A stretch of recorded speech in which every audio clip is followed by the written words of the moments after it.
when you have a business in a main street, you are first a hospitality business.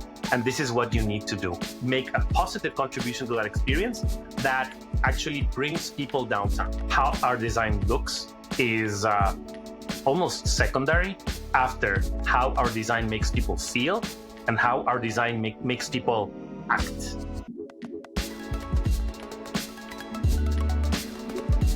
Today, I had the opportunity to chat with Jaime Izurieta, founder of Storefront Mastery and author of Main Street Mavericks. He is an entrepreneur, author, and consultant, and uses his interdisciplinary experience at the intersection of architecture, economic development, placemaking, marketing, and experiential hospitality to help revitalize our downtowns and communities across the country. You can find him on mainstreetmavericks.com to see what he's about, and you can even hire him if you were inspired after listening to this. And I'll also put his social media accounts and book in the show notes. It's a great episode. I hope you enjoy. My name is Austin Tennell, and this is the Building Culture Podcast.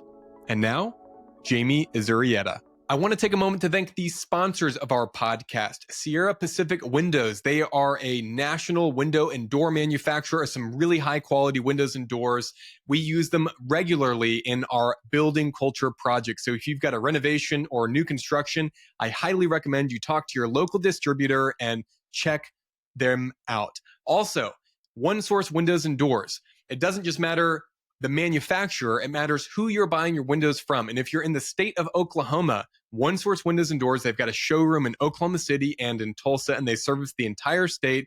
We work with them regularly to purchase our Sierra Pacific windows. So if you're in the state of Oklahoma, check them out. Sierra Pacific Windows and One Source Windows and Doors if you're in the state of Oklahoma. Jaime, it's really good to have you on the podcast today. It's fantastic to be here, Austin. Thank you. Yeah, I'm excited about our conversation. I want to get into design and Main Street and really the experience economy. But before we dive into any of that stuff, could you just give everyone listening a little bit about your background and your experience and what you're up to today? Okay, a little background. I am originally from Ecuador. I studied architecture here in Savannah, Georgia. So I went to college for way too long. I went to college for historic preservation and then architecture. And then I also went in the Netherlands to university for urban economic planning. So it's been an interesting, very eclectic kind of academic life. And then when I went home back to Ecuador and I was practicing architecture. I was doing some retail designing. My family owns a small independent bookstore. So they chose me to go to Argentina to study and learn with this international guru of how to design bookstores. And so I've been gravitating on these different areas. And then we moved to the US with my family 7 years ago. And I was asking myself, what can I do? And I had some experience in placemaking. I have been in local government back home in Quito. And that experience with placemaking led me to talk to the people in the Placemaking X network, namely Ethan Kent, who we were talking one day and I was telling him this amazing idea I have. I wanted to make this great coffee table book, beautiful book. I had some photographers lined up to photograph the contributions of local businesses to placemaking. And I called it the Storefront Placemakers. It was a whole idea that I had in my head. And I had a Kickstarter set up and that couldn't happen for various reasons. So I just put it in a drawer and then we moved to New Jersey. This is where I live right now. I live in Montclair, New Jersey, which is a suburb it's one of the first ring suburbs of New York City. So eventually was served by trains. We have 6 train stations in town. When I moved here, I turned everything into a business proposition. And this was around the time of COVID. So every business was closed in Main Street. And I came in with a proposal of, hey, what if we try to look at your business and have this, since you are at home, not being able to to tend your business, why don't we sit down and think about what moved you in the first place to create your business? What solution were you trying to implement? What problem were you trying to solve when you first started your business? And we look at that and we try to reframe your relationship with your business. So when you are allowed back to open, you essentially have a different business. You have a different attitude towards what's happening outside. You have a different attitude towards your community, your neighborhood, your street, and of course, your neighbors, the other businesses in town. And it worked wonderfully. We set up a program here in the local bid here in Montclair. It worked wonderfully. And the businesses that I worked with were like, this is very interesting. I am essentially transforming the way that I see my business. And so I had a few clients like that after the lockdowns were over. I started to have clients that were not seeking so much design of their storefront, which was the initial offering, and they were seeking more this kind of therapy that I was offering so they could look at their business in a different way. So this is what Storefront Mastery does right now. It's a creative agency. I help local organizations with marketing. I help local organizations with experience creation. And to do that, we leverage the contributions of their local businesses. And the way we do that is we go into the businesses, we talk to the owners, and we transform the way they see their business so that they have a renewed perspective.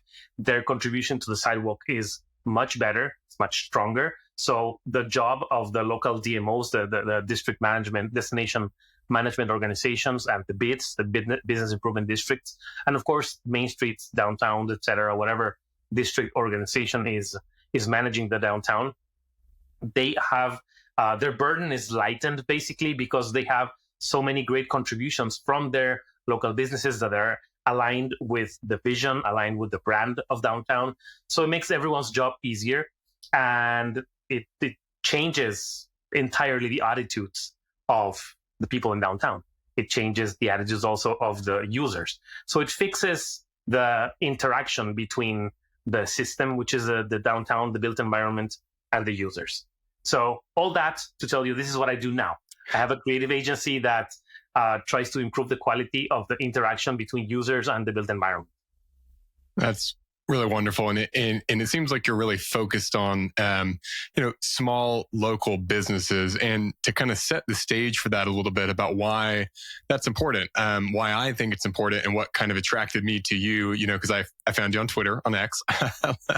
and then I'm about 2/3 the way through. I got kind of distracted this past week through your book, Main Street Mavericks. But you start right off the bat in that book talking about how we live in a financialized world. And in that financialized world, everything is measured in numbers and metrics, and it needs to be able to be put in a spreadsheet. And you immediately, to set the stage for your book, you talk about how successful local businesses, they have different measurements. One of them being economic. Can you talk about that? Sure. So essentially, we live in a world of convenience. So now I can just get my phone, and if I need toilet paper or if I need my son's school supplies, one click and the school supplies will be here tomorrow. So this is very convenient. I don't need to leave my house to get something that is a nuisance, basically. I have to go buy the school supplies. So you have to make a trip, even if it's a trip to the local business right around the corner. It's a trip. It's something you have to do. It's not fun. And there's many things that are like that. We have convenience. We have the big boxes where we just go one single trip and we have everything there, and everything is easy and everything is discounted. And if I don't like something or I need to return something for whatever reason, I can just go and return it. Same with the online shopping. I just go to the nearest supermarket and drop whatever there, and they take care of everything. So it's super convenient.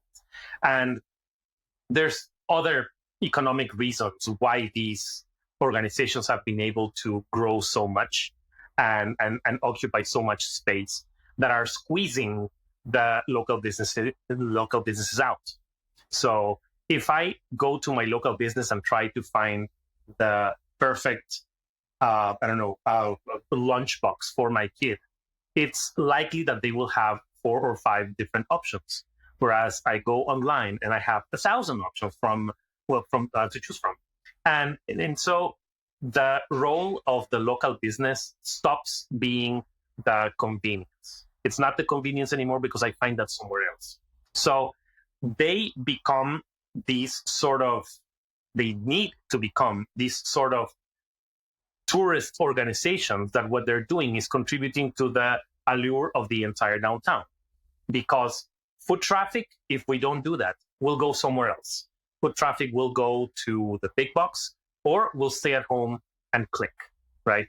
So these local businesses, when they turn into hosts of their downtown, when they realize that they are first and foremost hospitality businesses, they are first and foremost entertainment businesses and experience businesses, that they need to attract people as parts of a larger compound, let's say, almost like an amusement park has rides, and these rides, they may be the next awesome thing. So you want to go to the park just because of that ride, but you are in the park and you will go to the other rides. And we have this geographical proximity in downtowns and main streets that one store becoming amazing and becoming the host of the downtown and becoming all these things that I said, what they're doing is they're attracting foot traffic.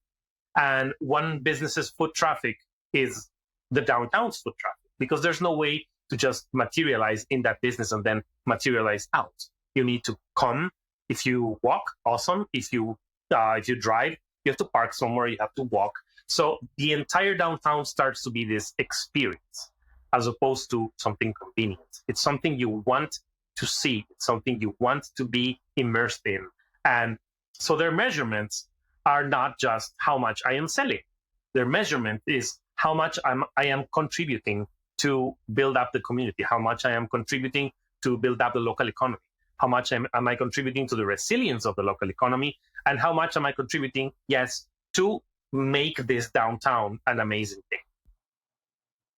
That makes sense. Yeah, that's really true stakeholders in the community, and not just providing, a service. I think you used economic value, place value, social value, and civic value, which contributors rather than takers. And it's not that commodity businesses are per se bad.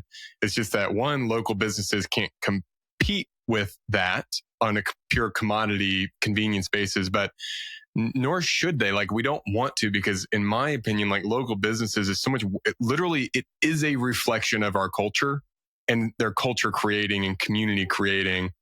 And I do think about that as we get more and more commoditization of services. I noticed the fast food chains, right? Like, the fast food chain buildings are getting smaller because even the McDonald's that used to have the playhouse and people would go there and hang out inside, they're empty inside now. The Dutch Brothers drive-through coffees, this new Starbucks.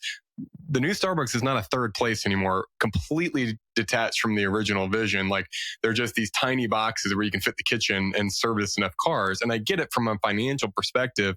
It's the fastest way to turn, people sell the most coffee, but it's really not serving the purpose of bringing people together. And as we lose those places, I think it's really important. One of the reasons I love what you're focusing on is, I think some people think of downtowns as something really big. I think how we both mean it is probably any concentration of businesses, at the local level. A small Main Street, a small district, Oklahoma City, for example, has multiple little districts that could learn from this of having localized places.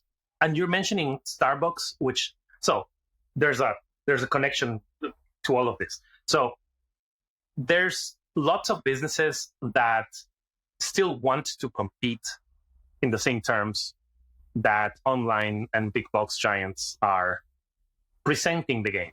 And that's very hard on them. It is almost impossible to compete with them. So they do need to realize that times have changed, and there is a need for an entirely different business model that sees the downtown in a very different way. And so the state of the economy has a lot to do with this. And there is an amazing book called The Experience Economy. And this is incidentally one of the main inspirations for Main Street Mavericks, the book that I just wrote.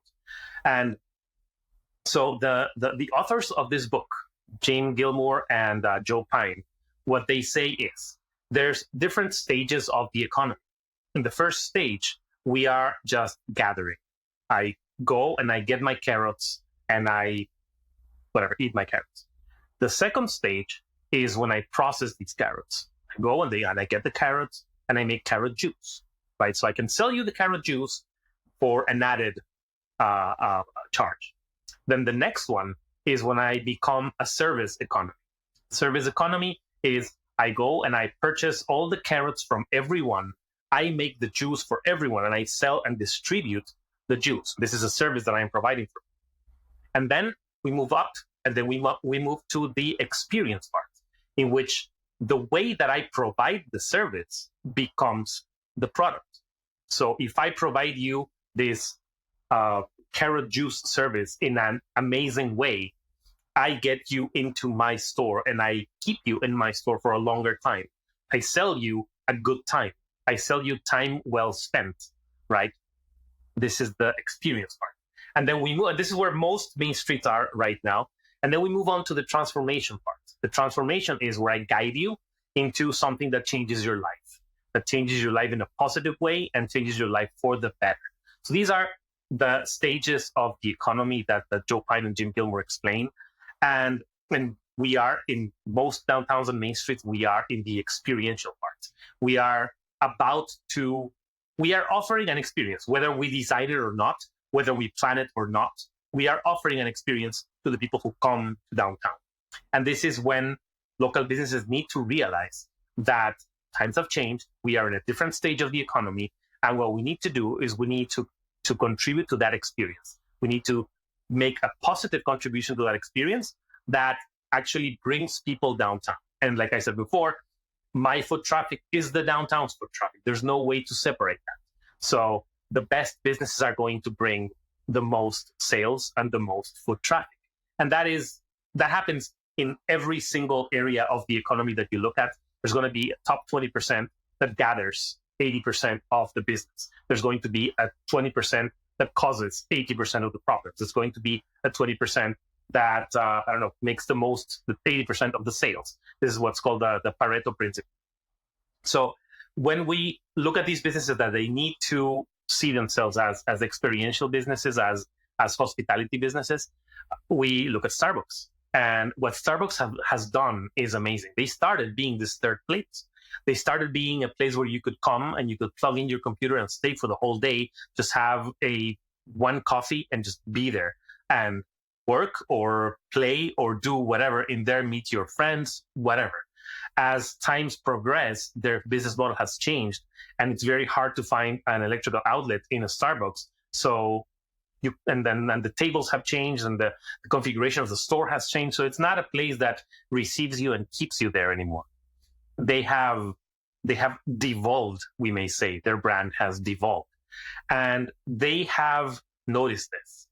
And they have created an additional brand, which is the Starbucks Reserve Roastery. We have a Reserve Roastery here in New York City.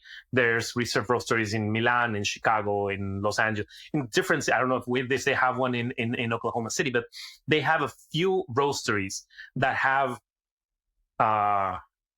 improved the business model of Starbucks to again create a third place where people can meet, where people can just stay for as long as they want. And they have entertainment because the baristas there are doing the whole flair thing and they're roasting coffee there. So it's almost like a museum that you go and you have a journey through and you learn about coffee and you learn about different origins and they teach you these things and then you can sit and the furniture is again comfortable so you can stay for longer. And of course, that comes with a higher price ticket, but they have realized that their original Starbucks brand was devaluing and they have changed it and created this new brand that, again, tries to do what they tried in the beginning. So all that to say that businesses in downtowns, this is maybe what they need to do. They need to realize that they can become a number of other things. They can become showrooms for their own businesses. They can become sort of museums of their trade. They can become these experiential and hospitality places that they receive. They are the hosts and they receive the guests of downtown. And note these words that I am using, they are not arbitrary. Becoming the host, receiving the guests. This comes from the hospitality industry, right? This is the industry that has worked the hardest to create amazing experiences for people, to create immersive places where people feel well treated, where people feel special, where people feel like they belong. And all these things, all these words also are, they're not just buzzwords. They are the pillars in which the experience economy is being set up. And these are the opportunities that local businesses have. And this is the focus of what I do. It's trying to help local businesses see that there are these changes in the economy, and helping local district managers also see that there's these changes in the economy that they need to look into so that they reframe and reposition both businesses and downtowns and offer something that big boxes and the online giants cannot. If you've been enjoying the Building Culture podcast and are listening on Apple or Spotify, could you pause for just a moment and leave a 5-star review? My goal is to get to 100 reviews. And if you do, take a screenshot and email it to playbook@buildingculture.com. Playbook, PLAYBOOK @buildingculture.com. And when we hit 100, I'll randomly pick 5 winners and send them a Building Culture hat that looks just like this. I appreciate it, and back to the show. Yeah, I really love the direction of moving away from pure just let me drive into the store, consume something, leave, and that idea of you really are selling the experience of being there. And it's not just good business, and obviously it is good business, and I think people make money doing that. But what I also think I really like about it is to do it well.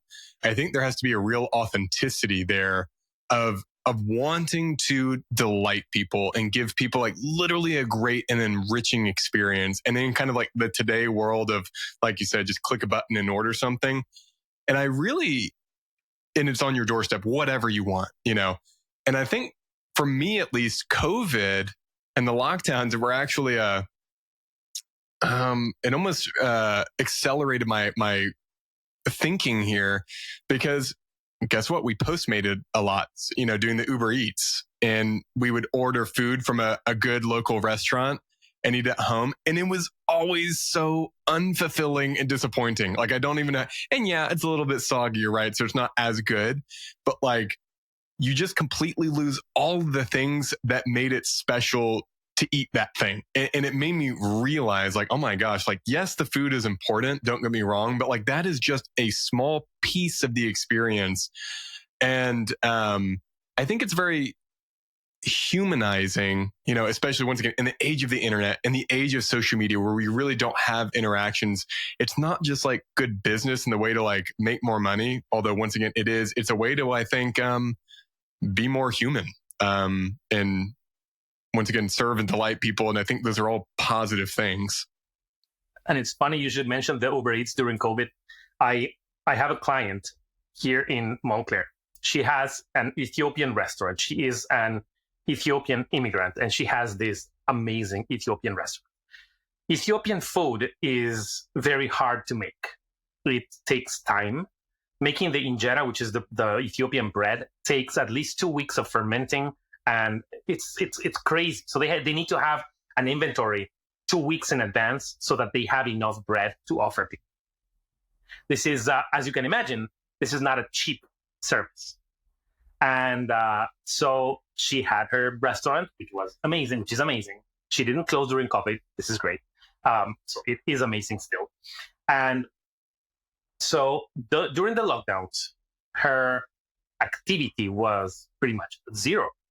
Most places here in town, they pivoted and they started selling, I don't know, chicken or pizza, or just making something super easy that to continue selling. But her pivoting power was probably not what it should have been, because much of it was the service. When you came in, she would personally come to the table and talk to you about the paintings that you would see on the wall that she had brought from Ethiopia. talking to you about the tables that she has, that she actually had built with Ethiopian craftsmen, and everything was super authentic. She taught you about the Ethiopian culture. When the food comes, she comes and says, this is how you eat it. And she teaches how to eat with your hands, because you have to hold the bread and get the food and eat in a certain way so your hand is not completely drenched in sauce and everything. So she teaches all these things. And there's wonderful music that's in the background, and she is very authentic and very, very warm. So of course you can imagine that when people have the choice of getting a hamburger for $10 or getting an Ethiopian meal for maybe $50 or $60 in their home during lockdowns, they would go for the hamburger or for the pizza because it's easier, faster, and it's cheaper. So we devised an idea for her to bring the experience home. So this is why it's very relevant what you just said. We created this Ethiopian restaurant to go. So what you would get in your home was a traditional Ethiopian basket, which inside had this, again, little basket with a traditional Ethiopian food that people would eat in travels. So they would make this food and put it in the saddles of their horses or their whatever animals that they use, and they go in trips, and they keep this food there that they can easily put their hand in, grab a little, and eat as they are traveling. So you would get that, and you would get the tablecloth and the napkins and the coffee for later, and tea, and the little mugs and the little cups for the coffee and tea. And then we created these cards, and the cards were her explaining about the Ethiopian culture, her explaining about the Ethiopian food, her explaining about the Ethiopian customs. This is how you eat. Her explaining about everything. And then the last one was a QR code where you would scan and go and get the playlist that she had created, so you could eat in your home with pretty much everything that you would have at the restaurant. And she sold these packages for like Mother's Day, and I think it might have been 2020. And it was incredible because 2021 probably. It was incredible because people were very eager to buy these things, which would bring the restaurant to their home. And she had trouble because her food was expensive before. And this package, of course, it had a premium that she was charging, and it didn't matter. People were very happy to pay the premium because the product was so awesome, because the experience was so great. So we created this bring at home experience. And it was not easy, and the implementation was not easy, but it was a definite win for her. So it's more or less what you said. That kind of economy can be offset if you offer a great experience. That's really interesting. And diving a little bit more into great hospitality and experience. I think people often associate it just with food, which, don't get me wrong, I think there's so many things there, and I think we can talk about that. But I'm curious, kind of going back to your days starting a bookstore, and you were studying, you went and visited, what did you say, Argentina, with like the top book. Can you talk about that? Like, what was that like, and what did you learn from that experience, and how did you go about setting up your bookstore? So the main thing is that this guy, he sadly passed a few years back, but he was the guru of bookstore design. He was Argentinian, but he was living, I think, in London or Milan or somewhere, and he was in charge of setting up the Feltrinellis and the Waterstones, which are these huge chains that they have in Italy and in the UK. And he was working in Singapore and airports everywhere, making these amazing and airport retail is not about the retail, it's about the showroom. And so it has to be spectacular. So this guy had this experience, right? And he was teaching people, this is how you do it. And he was not teaching us how to build bookstores. He was teaching us how people feel when they are in the bookstore. I'm like, this is weird. I'm not seeing any design lessons that he's teaching. Then he's talking about how if we tilt the bookshelves, people will be able to look at the names of the books without kneeling. And this changes how they feel in the bookstore. Like, okay, this is interesting. And everything was about that. So he was talking about experiential design even before experiential design was a thing, which is amazing. Futuristic guy.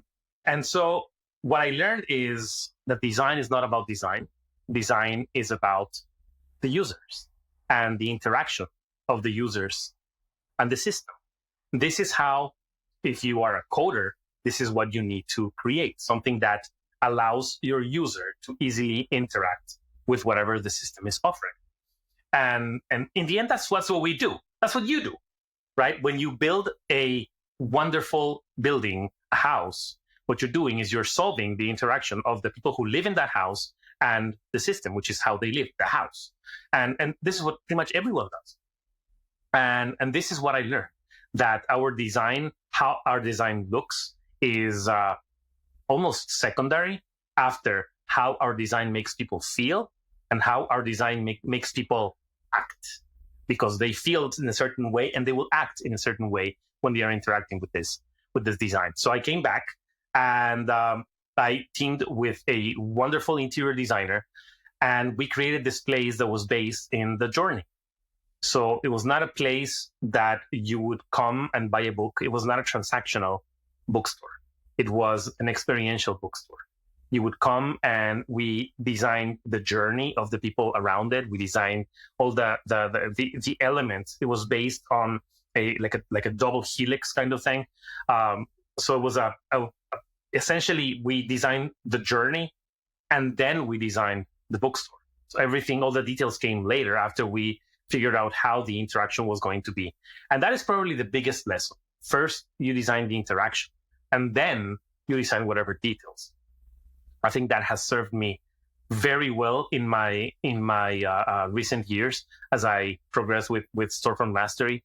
It's a way for me to tell people what you're offering your customers is number one before we even go into the design. So what are you offering your customers?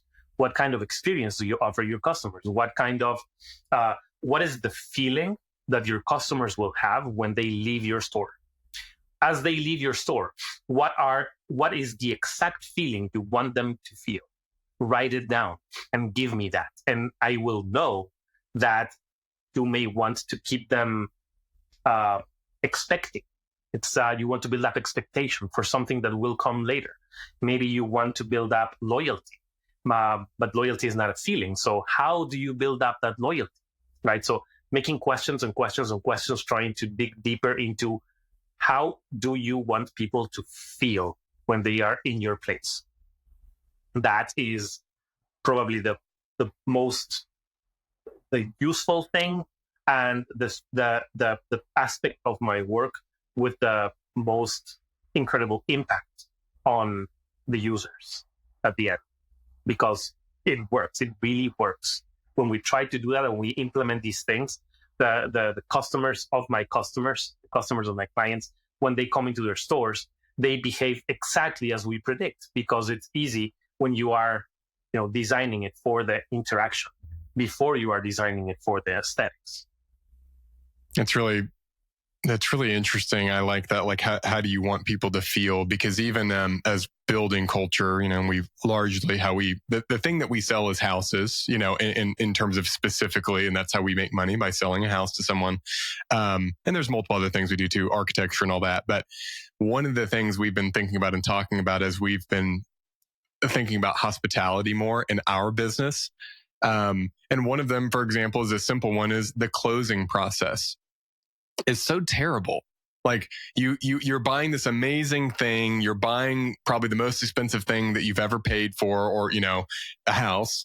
And you go to this like title company in some suburban office and you like go through a bunch of papers and then it's like, yay, and so we haven't done it yet, but before we kind of embark on our next big project, we'll be selling multiple houses. We really want to literally just sit down and think about how can we create an exceptional closing experience. And I really actually like that I wrote it down, like, how do we want people to feel? Because that way we can start there and then back into the experience. And the other thing you're talking about really reminds me, it's worked so many times, because Steve Jobs was talking about this in the 80s during, the revolutionizing the computer industry and saying, you can't start with the hardware. It's not about the hardware. Start with the end user, start with the user experience, and back into the hardware. And of course, obviously, everything we have today, all of our computers, Windows, all of it is because of the work that Apple did early on.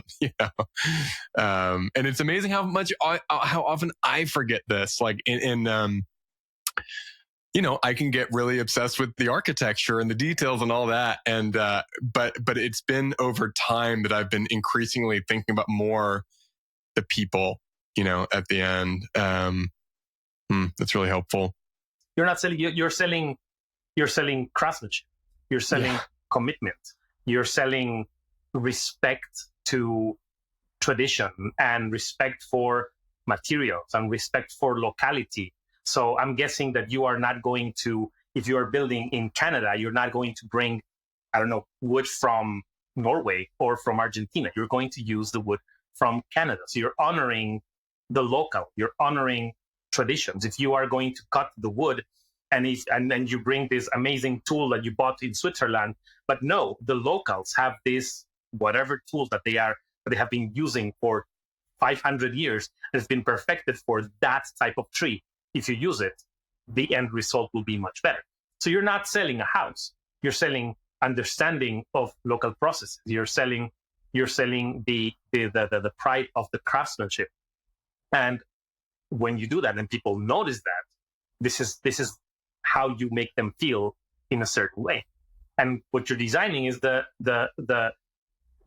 it's called the customer journey, right? When I start to buy a house, when I express my interest to say, oh, this is a nice house, I will make an offer of this house. That is when the customer journey begins. And there's different touch points. I need to call my realtor, and my realtor needs to call you and say, hey, Mr. Austin, I have a client who wants to put an offer on your house. And you said, yes, this is how much that. So there's touch points for you and for me and for the realtor and for the title company, and then interactions between me and you, me and the title company, me and the realtor. So you basically design all this as a journey, as a story. There's a hero in that story that needs to go through hell sometimes, and then needs to climb up and feel like everything is he's winning at everything, and then he needs to find out that there was a huge problem that he needs to solve, and then after he solves that final problem, he will find Ithaca, and this is the journey. This is what you design when you want to solve this problem of, this is a horrible process. I need to change the process. So, and we do this for retail stores. We design the customer's journey in the same way. We look at who are the actors, where are the interactions, what are the touch points, and we try to smooth everything so that when people are interacting with the different areas of the store, they behave predictably as we would want them, because we are able to, place furniture in a particular way, or place a mirror in a specific place that I want them to look in the mirror and see this amazing lamp that's on the other side. So they turn around, and it happens. People look at the mirror, they see the lamp, they turn around, and they are walking past exactly the place that I want them to walk through. So you design the customer journey in the same way when you are selling the house. So that may change the way in which this horrible process of closing in a house works. I love that. Even just the thoughtfulness of the mirror with the light. I mean, to guide someone to where you want the mirror. That's really cool. Yeah, I'm not even kidding. I think I'll probably be giving you a call at some point to hire you to help us think through this. That's pretty cool and nuanced. When we chatted on the phone, a couple weeks ago, I think you had brought up the book Unreasonable Hospitality. You had read that one, right? What did you think of that book? Did you take away anything from that book in addition to the stuff you'd already been going down, the experience economy and all that? It's amazing how, so if people have not read this book was written by Will Widara. Will Widara was one of the two owners of 11 Madison Park, which was the #1 restaurant in the world. And he and his partner took the restaurant from the creator of the restaurant. forgetting the name, Danny. It's a super famous restaurateur.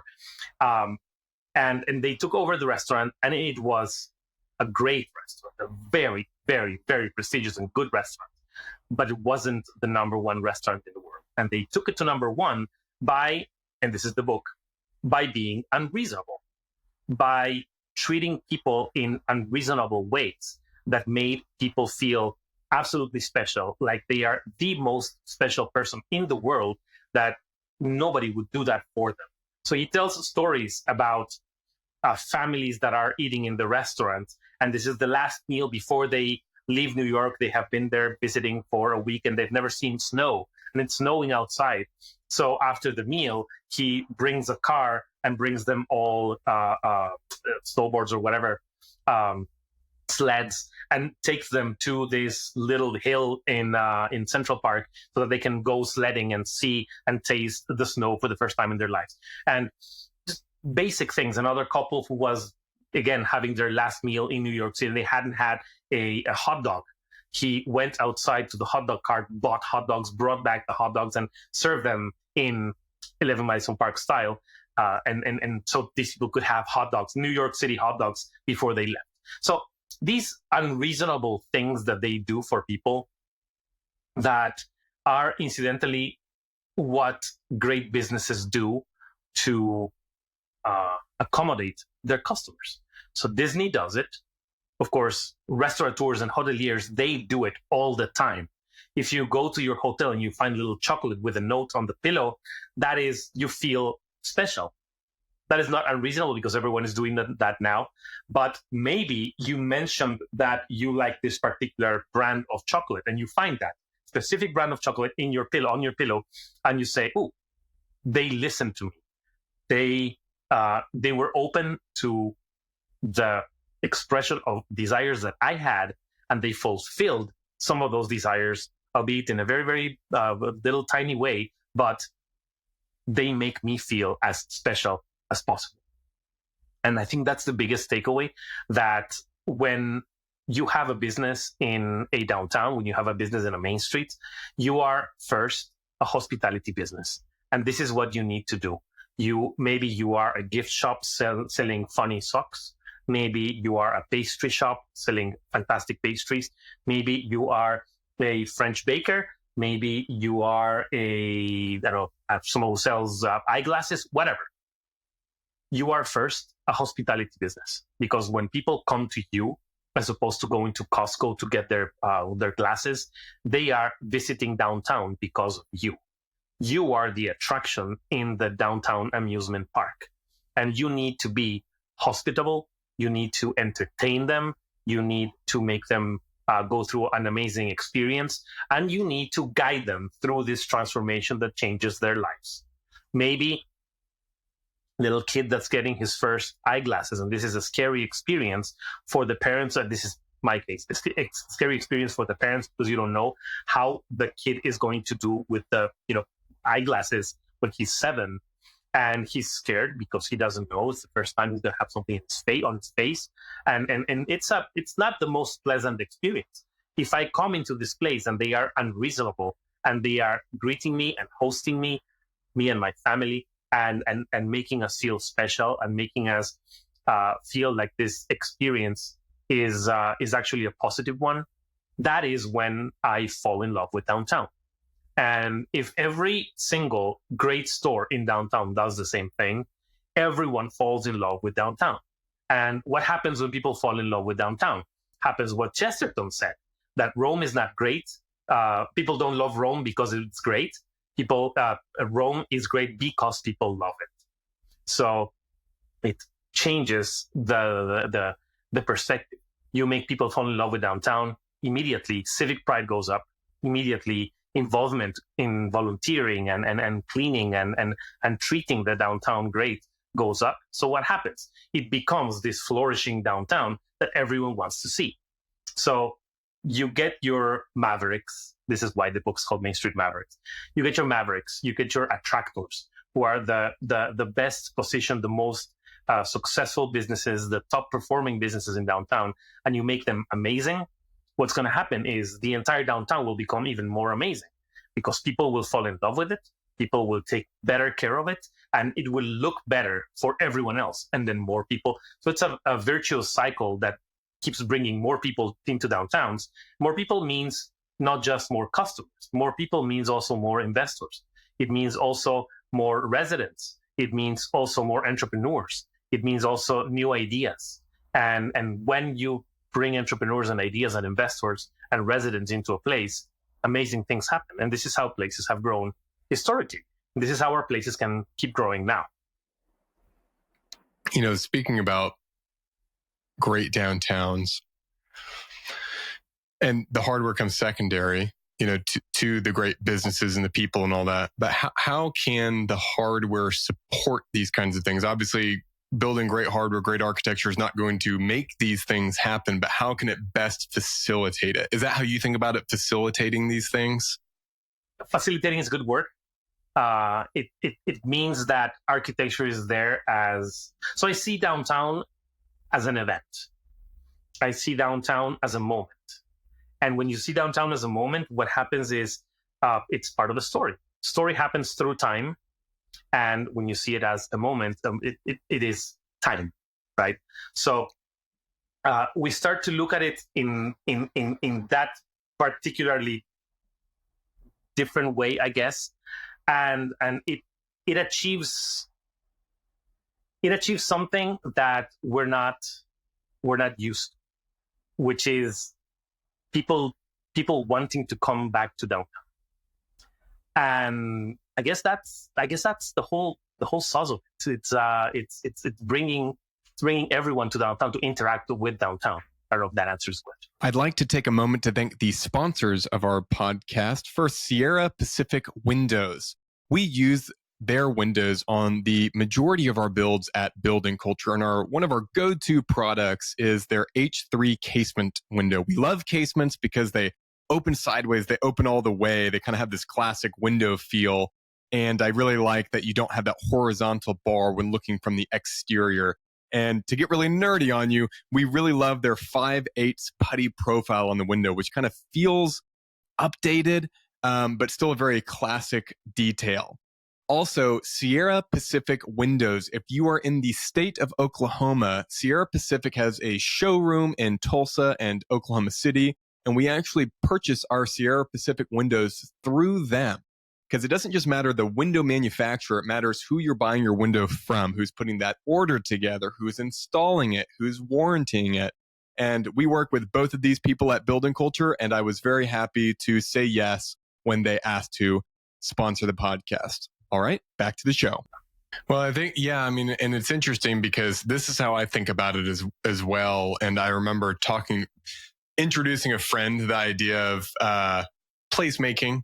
And, even some of these new urbanist principles and traditional T&D stuff, and talking about it wasn't completely understanding. And I actually took him to a local neighborhood, Wheeler district, where they've got, they've got houses, and then they've got a coffee shop and a taco shop and a beer place. And it's with the playground right there and these little shops. And it's still new, so it's still coming out of the ground and stuff. But afterwards, we went there on a Friday night. It was pretty crowded. His kids came, my kids came. When he left, he was describing it to someone else. And it kind of clicked for me even. Like, it was really interesting to see someone that didn't know, why is this different than a strip mall, right? Like, why would we do something different than a strip mall with parking in front and all that? And he said, he was telling this guy about it, and he was like, we weren't going to the taco shop. We were going to Wheeler District. And he's like, that's how you talk about it, because you're going to a place and you also happen to go to the taco shop and, whatever. And maybe the taco shop is kind of part of what attracts you there. But I think that thinking is so important because I see just my personal experience in Oklahoma City and Edmond, and being respectful, not trying to be mean about it, but a lot of people around these districts and main streets and city officials stuff might not really understand that, like what downtown could be, that it really needs to be a destination. I actually really like how you said it's an event. And you mentioned having to walk through it is actually part of the benefit. That's an asset. For example, Edmond, where we're doing a project, has this great old main street, really pretty, all these quaint, cool shops. And then it's got 4 lanes of traffic. like, so 2 lanes each way and then angled parking. And of course, I'm not saying we should shut down the street and have no traffic, but I'm at least saying let's go down to 2 lanes and make the sidewalks twice as wide. Because right now, if you sit outside in the, where some of them take up parking spots where you've got some seating and you've got 4 lanes of traffic going by, you feel like you're sitting next to a highway. But the people that don't want to do that argue like, we need the traffic going by. We need the parking right in front of our store so they can come in the store and come out. And that's how we achieve success in a great business. And for me, that's very like old ways of thinking. Maybe that did work at a time before Amazon and Uber Eats and all that. I don't know, but it definitely does not work now in my opinion. And we're really missing out on what downtown could be. And downtown is not the only one. I mean, there's a lot of positive things happening, to be clear. But I see districts all over the country like that, where they think traffic, and don't get me wrong, you have to have parking somewhere, but it's like the busiest downtown Edmond gets, and this happens for a lot of districts, is when they shut down the streets and have an event once a month, the music festival, and then people come and they park blocks and blocks and blocks away to go. And if somehow people can't connect that this could you shouldn't have to throw an event for downtown to be an event, in a sense, the way you're saying like downtown should be an event. Yes. Number one, when you go to the mall, you park maybe half a mile from the entrance of the mall, and you walk that half a mile through horrible just cars and pavement. And then you go inside the mall and you walk an extra half mile to whatever store you want to go to. So it's not a matter of, oh, it's very far away. Yes, you're also parking very far away in the mall, but you're willing to go through that because the mall experience is something that you like. It happens the same way in the Main Street. When it's amazing, people will come and they will park far away and they won't mind walking through these amazing streets, because these amazing streets are offering something that is, they're offering an experience, they're offering connection, they're offering engagement. And those 2 things I want to say, that's one. And the other one is, it depends on the type of city that you want. Maybe there's a type of city that you just pass through, and there's a type of city that you come to. And even before the train, because the big change that I see with cities is not in the 20th century, but when trains came, right? It's we were making cities for people until trains came, and we started making cities for trains. Even Atlanta is the product of train depot, right? So we're making cities to benefit transportation technology. Before, we were making cities for people. After the train, transportation technology. And then, of course, the automobile exacerbates everything. But this is where the big change came. And before, we used to go to cities and naturally reduce the pace of our traveling when we get to the downtown. So this was a natural thing to do. You might be going as fast as you can to between cities, and then when you are arriving, you feel like you are there. You feel like you're belonging to this place, and you slow down and you immerse yourself in the downtown and everything that downtown has to offer. Right now, if I have these strip malls and these 4 or 6 lane roads, I go super fast. I stop at the supermarket. I don't see anything because I just park in a sea of cars, and then I come back to my car and I leave. And it's a city just to pass through. And that's not good for downtown. So it depends what type of city you want, I guess. If you want the city to be efficient, or if you want the city to be awesome. When the city is awesome, the economy will perform. It will be as efficient as it can be in its scale, and it will be comfortable for everyone who's there. If you just want the city to pass by, it really doesn't matter how you make it. It really doesn't matter how it looks. It really doesn't matter how anything. Just the only thing that matters is how it performs. And it takes a lot of values away from that. If you want a city to offer experience, offer transformation, offer life-changing, offer opportunities and everything, that doesn't happen in one day. That doesn't happen in 6 months. That happens in years, 100 years, 200 years, until the city actually feels like it's a livable place and a living place on its own. The other, you can probably build that in 6 months and have something that's performing at 100% performance in 6 months. But it's also a matter of your perspective. How how long is your vision? How, and we talked about this in the previous phone call that we had, is how high is your time preference? Do you want it now, or are you willing to wait as long as you need to wait to have something that is amazing and that will be there for the next 200 or 300 years?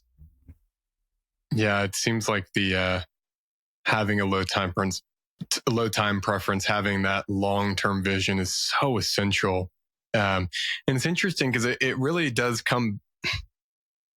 All the only efficiency really is dehumanizing in so many ways. Like the statistic that comes to mind, and I've repeated this a number of times, but it was from the Belonging Institute like last year or 2 years ago. It was that 74% of Americans feel a sense of non-belonging in their own communities.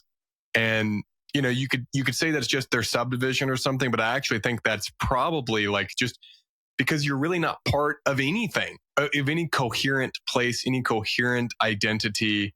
And you know, when I look at the rates of depression and suicide and anxiety and the 5 hours on average of teens spend on social media, granted, there's not a lot of things going on there, but I think such a big part of it is not actually having a coherent, I don't know, place, civic space, you know, real culture, society, all of that. And I don't mean like rural living is bad or something like that. But just what our cities could be and how much we're missing out on it. And it's really hard to look at sometimes. It is hard. I have a new initiative that's called the Storefront Renaissance League.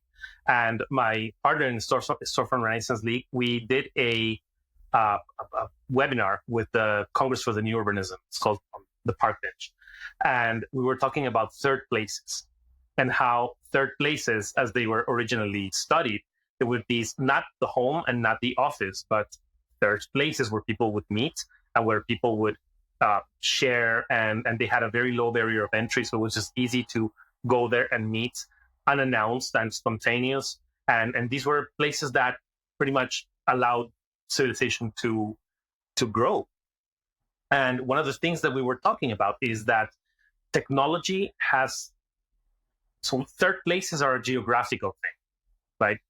If I go after the office to have a drink in a third place and someone else goes after the office to have a drink in that place, it needs to be a place that's convenient for both of us.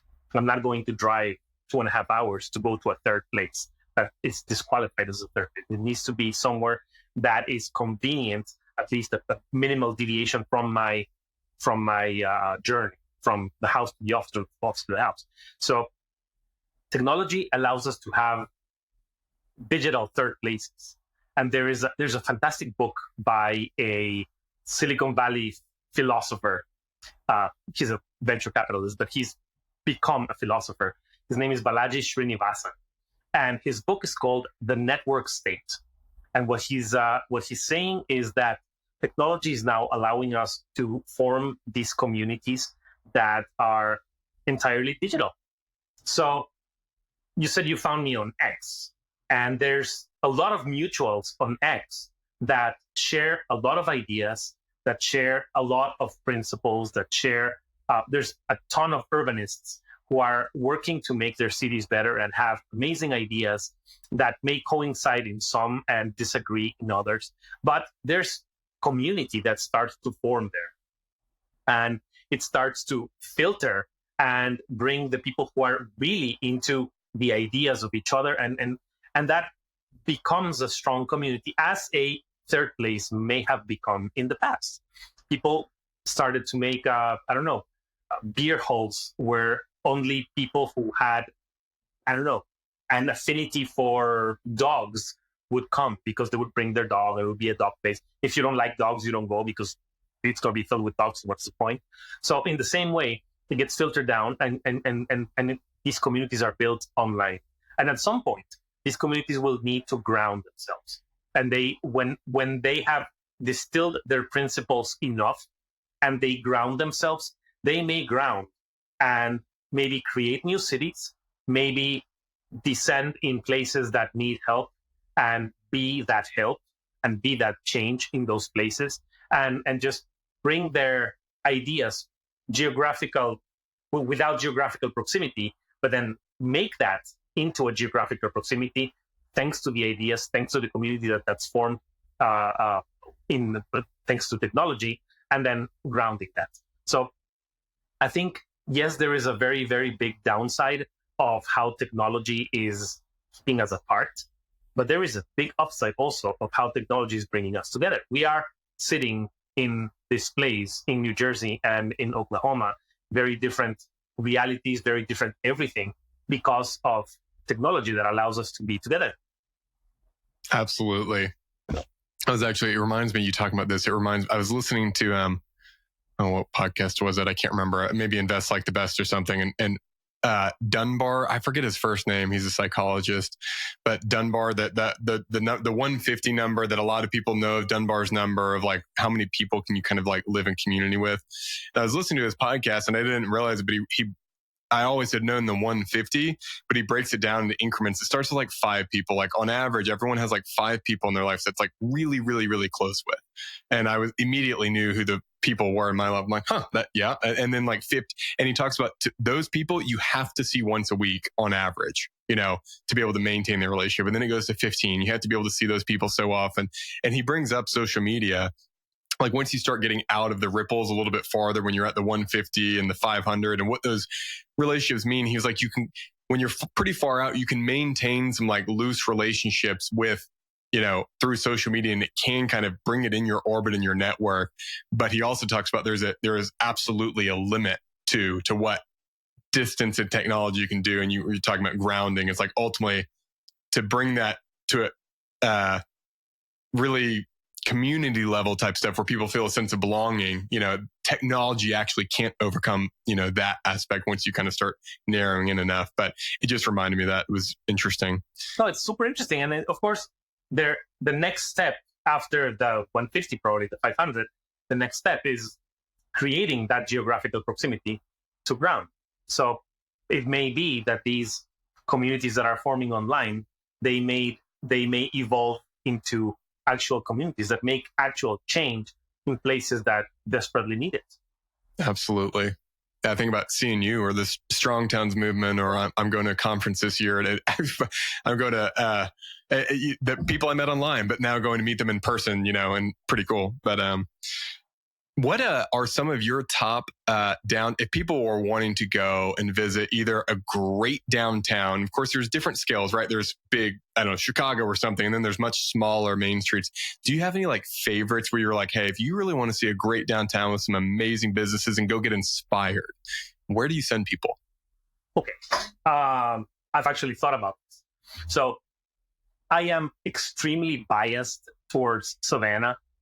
I went to school in Savannah for 5 years, and the way they have kept their original urban fabric and the way they are working to bring back some of the lost urban fabric, so that is one of the best urban places probably in the entire country.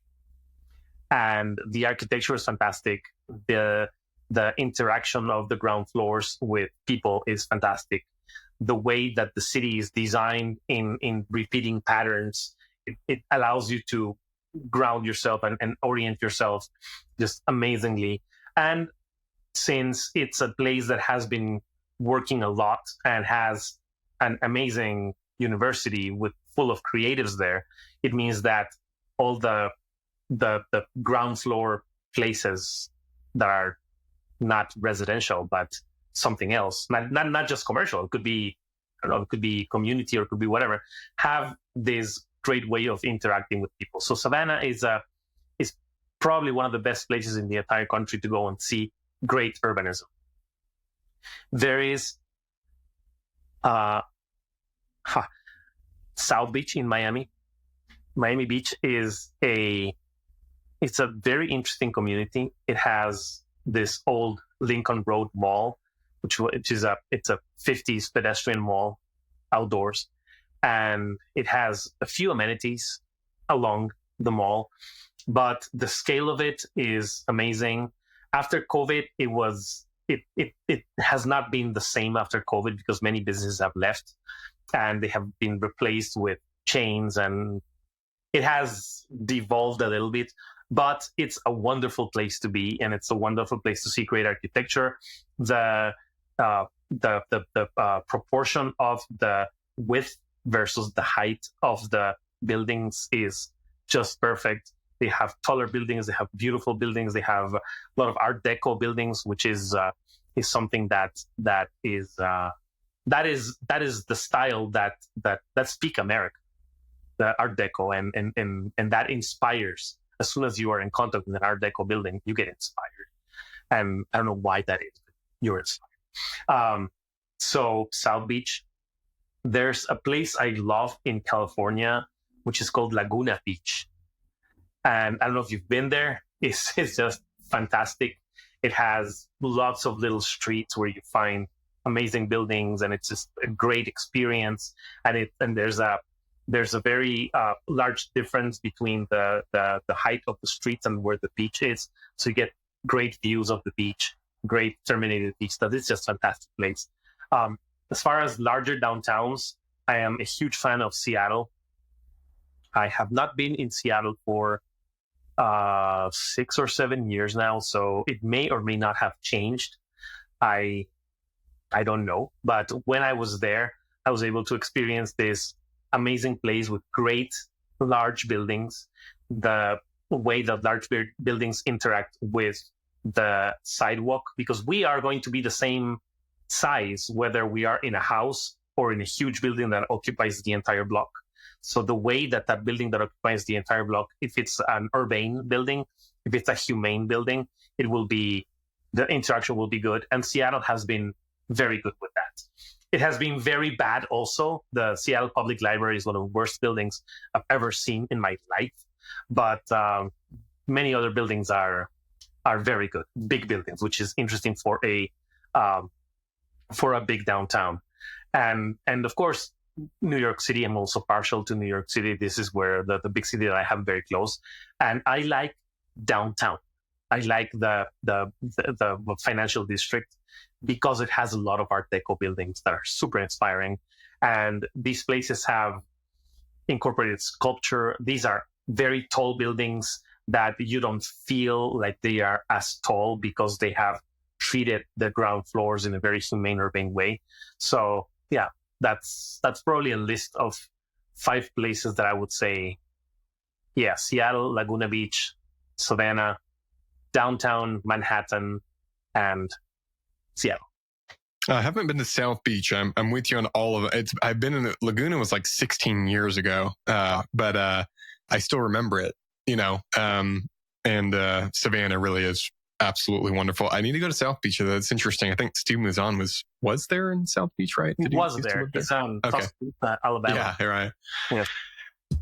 I'm curious. So obviously, you're very passionate. You clearly love what you do, right? Do you have any thoughts about how you've not fallen in, but how you've continually pursued what you love? How did you find it? And like for people out there that are looking, career-wise, maybe they're not super happy with what they're doing there. And how have you done that? How have you gone about it, whether intentional or not? Intentional. Be stubborn and be unreasonable. One of the takeaways from Will Guidara's book is no one reasonable ever created something great. So persistence, stubbornness, and reasonability. Just be unreasonable. Be stubborn. Be persistent. That's the only thing I can say. It's when I left architecture school, I went back to Ecuador and I said, okay, I am not going to pursue the typical road of finding a job in a big architectural firm and being there for 8 years drawing door frames and then leaving to found my firm. I am going to work from scratch on my own. It was 100 times harder. It was very hard to get projects. I did get 1 or 2 projects until I changed the focus. I had to pivot And when I pivoted to urban design and urban economic development, it was a completely different story because I could work for myself while being part of projects, and that was good. But it took a lot of persistence. It took a lot of stubbornness. It took a lot of looking at my bank account. They say that you have to work until your bank account looks like a phone number, and my bank account looked like a phone number, 911. And that, yeah. So there's a lot of time when that happened, and if you are not stubborn and if you are not really unreasonable, you pick up and go and knock on doors and get a job, and then 20 years later you find yourself that you could have done something. So that is the advice: be unreasonable, be stubborn, be persistent. That's good. That really is. I would say I would agree with that in my own life. Yeah, I mean that's good. What small thing makes you happy? Birds chirping in the morning. I think I'm getting older because that has been a recent thing for me where I'm like, man, those birds are, well, the sound is so nice and peaceful. That's funny. It is nice and peaceful. And I love to take long walks in my town. And it's just a sound of we're not doing everything wrong.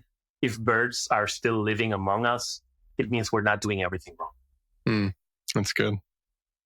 Do you have a favorite trip that you've ever done that really you still remember, that inspired you, that stuck with you? Yes, to Istanbul. Istanbul is, if I would have to define it, it's discovery around every corner. And you are in the European side, and it's one of the oldest cities in the world. And it shows, and it has stones, and it has caves, and it has the Roman cistern that you go underneath, and it still keeps water, and it has like these huge Medusa heads that they were capitals for some huge pillars at some point, and they're just there. And of course they have put some different light shows and everything there. It's just feels amazing. And then you go to the old churches that are now mosques, the Hagia Sophia, which is probably one of the greatest buildings of the history of Christianity, and you're seeing this, and then you cross the bridge and you go to the Asian side, and it looks like Paris. It's actually Paris. It's like Champs-Élysées in Paris. It's a huge avenue, and along the avenue you are seeing all the high fashion brands that have created these amazing modern buildings, and you see your Fendis and your Burberrys, and it's like, dude, where am I? And it's and coffee shops, and it really looks like Paris. And then you can go to places that are over 1,000 years old, and you can go to places that have been created in the past year, and they are as modern as anything that you'd find anywhere. And so the sheer contrast between the very, very old and the incredibly modern, that was an interesting thing. And of course, being architect and preservationist, looking at those buildings and being able to be inside those buildings, and being able to be in little streets that you just walk, and you turn a corner and you see a huge building, a huge mosque or whatever. It's and probably the best market I've ever been in my life, the Grand Bazaar in Istanbul. It's just fantastic. So yeah. Wow. I've never been, but it sounds absolutely wonderful. Yes. I would love to go. And let's end with this. Why should we be optimistic about the future? Why should we be optimistic about the future? Because we have been in a process of savage centralization for the past probably 200 years, since the French Revolution, probably, in which larger national governments are overseeing more and more, and corporations become larger, and organizations become larger. Everything just becomes larger. And schools used to be tiny and multi-grade schools, and now we have these huge suburban buildings that have, I don't know, maybe 1, 2, 3, 4 classes per grade that are separated, and they have these incredible infrastructures, and every building is now larger, and every car is now larger, and cars can be controlled centrally by someone with a switch. If someone wants to, I don't know, turn off all the Teslas in the world, just flick a switch and every Tesla just powers down and stays where they are because they can control it centrally. And everything is being centralized. And now, in these tumultuous years that we are living right now, everything's starting to decentralize. And we're getting social media. And so news organizations are not able to just push whatever narrative they have because there's social media. People choose to look for the people that they trust. They choose to look for trust in social media, and that can be a person-to-person thing. Education starts to grow incredibly, and then we have universities that have endowments that are larger than the economies of entire countries in Latin America. And so the largest endowments of the Ivy Leagues and the bigger universities here, they're actually larger than economies like El Salvador or Nicaragua or Bolivia. Huge. And at the same time, we have these horrible crises of student loans when those universities could easily just not charge half of their students. Say, you can study for free and you don't need to get into this life-threatening debt. And so the trust in those institutions is also being, crumbling down. And now you can get an education just by going into YouTube, and probably better education because you choose how you want to be educated, and you choose what you want to learn, and you choose how you want to implement your knowledge, and you choose what problems you want to solve and what solutions you want to implement. And so I think we have huge reason to be hopeful for the future because everything is decentralizing and everything is falling into how I can contribute to make the world better.